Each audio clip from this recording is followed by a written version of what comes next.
Go Ask Alice, December 23rd. Last night was like reaching heaven. The plane was late, but mom and dad and Tim and Alexandria were all there to meet me, and we were all crying unashamedly and like babies. Gran and Gramps are flying in today to see me and to stay for Christmas. I guess it's the greatest homecoming anyone ever had. I feel like the prodigal son being welcomed back into the fold, and I shall never ever go away again. Chris's mother and dad met her, and they too were reunited in a downpour of tears. Chris's leaving had one good result. It brought her mom and dad back together as they said they hadn't been in years. Later. I'm so grateful that Chris and I were successful in our little venture. Mark, one of the boys who hung out at our shop, took colored Polaroid shots which have quite impressed our families.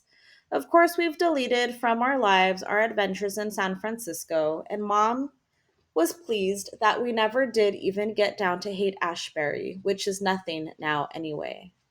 This afternoon, I called the operator and asked for phone numbers for both Richie and Ted, but she didn't have a listing for either one. So I guess they've just dropped out of sight and I'm relieved. Now everyone just thinks we ran away because we wanted to be out on our own. I think I'll check to see if they are still registered in school just to make sure. December 24th. The house is alive with fragrance. We have baked cakes and pies and cookies and candies. Gran is a wonderful cook, and I know I can learn many things from her, and I'm really going to try. The tree is up and the house is trimmed, and Christmas is going to be even greater this year than it has been before.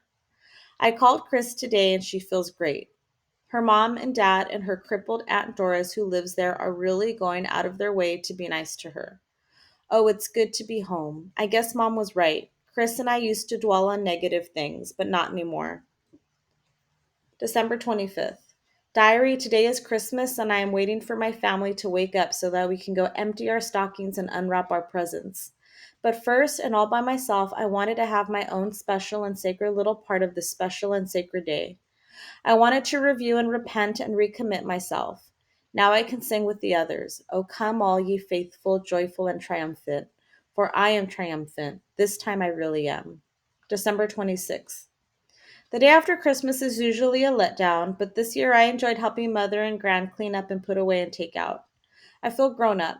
I am no longer in the category with the children. I am one of the adults, and I love it. They have accepted me as an individual, as a personality, as an entity.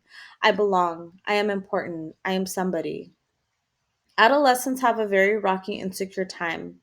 Grown ups treat them like children and yet expect them to act like adults.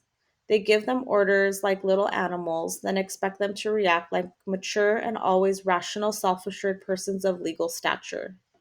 It is difficult, lost, vacillating time. Perhaps I have passed over the worst part. I certainly hope so, because I surely would not have either the strength or the fortitude to get through that number again. December 27th.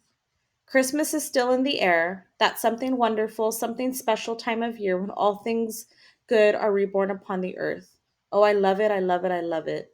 It is as though I have never been away. December 28th. I was looking through the Christmas cards and saw one from Roger's folks. How dreadful that makes me feel. Wouldn't it have been wonderful if their family and ours could have been related? But all possibility for that is now over, and I must not torture myself. Besides, it was probably only puppy love stuff. December 29th.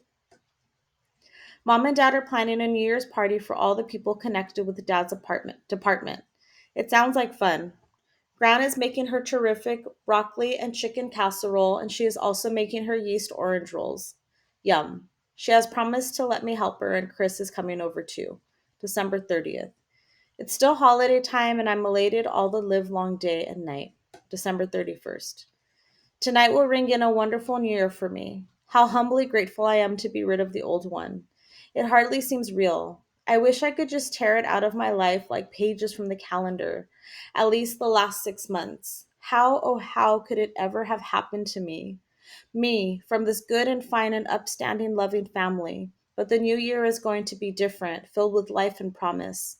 I wish there was some way to literally and truly and completely permanently blot my real nightmares out, but since there isn't, I must poke them away I must poke them way back into the darkest and most inaccessible corners and crevices of my brain, where perhaps they will eventually be covered over or become lost. But enough of this chitty chat and righty right. I've got to go downstairs and help mom and gran.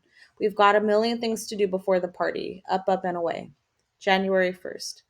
Last night's party was really fun. I hadn't thought Dad's friends could be so interesting and funny. Some of the men were talking about outrageous cases that have been tried in court and the unbelievable decisions that have been handed down. One old eccentric multimillionairess left every single cent of her money to two old overgrown alley cats who wore diamond encrusted collars while they scrambled around the house and prowled through the alleys. Part of her will specified that the cats not be controlled in any manner that would be against their natural instincts. So the court hired four full time cat sitters to watch them every minute of the day and night. I suspect the men who were telling the story exaggerated because it was so hilarious, but I'm not so sure. Maybe they were just good storytellers. Some of the parents talked about the cuckoo things their kids have done. And dad even proudly told some good things about me, imagine. At midnight, everyone put on paper hats and rang bells and gongs, etc. Then we had our midnight supper, with Gran and Chris and Tim and me all helping. We didn't get to bed until almost 4 o'clock, but that was almost the best part. After all the guests left, the family and Chris and me put on our pajamas and finished up the dishes and straightened up the house as relaxed and happy as anybody could possibly be. Gramps was washing the dishes with soap suds up to his armpits and singing at the top of his voice. He insisted that the dishwasher was too slow when we had so many things to do, and Dad was prancing around and bringing in things and licking his fingers. It was really great. I wonder if the real guests had as much fun as Mom and Dad, and Gran and Gramps and Tim and I had. Would Chris have preferred being with her own family if they hadn't been out to another party?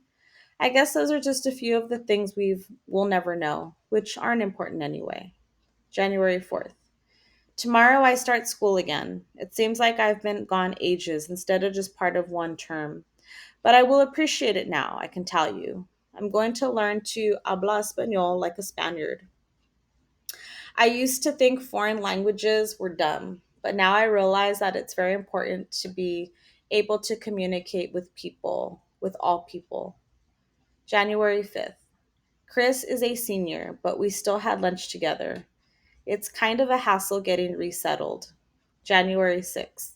What a shock. Today, Joe Driggs came up and asked if I was holding. I had really almost forgotten that so short a time ago I was a pusher. Oh, I hope the word doesn't get any further and that I can live it down. Actually, Joe wouldn't believe at first that I was clean. He was really in a bad way and begged me for some chalk or anything. I hope George doesn't get the word. January 7th. Nothing was said today about drugs. I hope Joe gets the word back.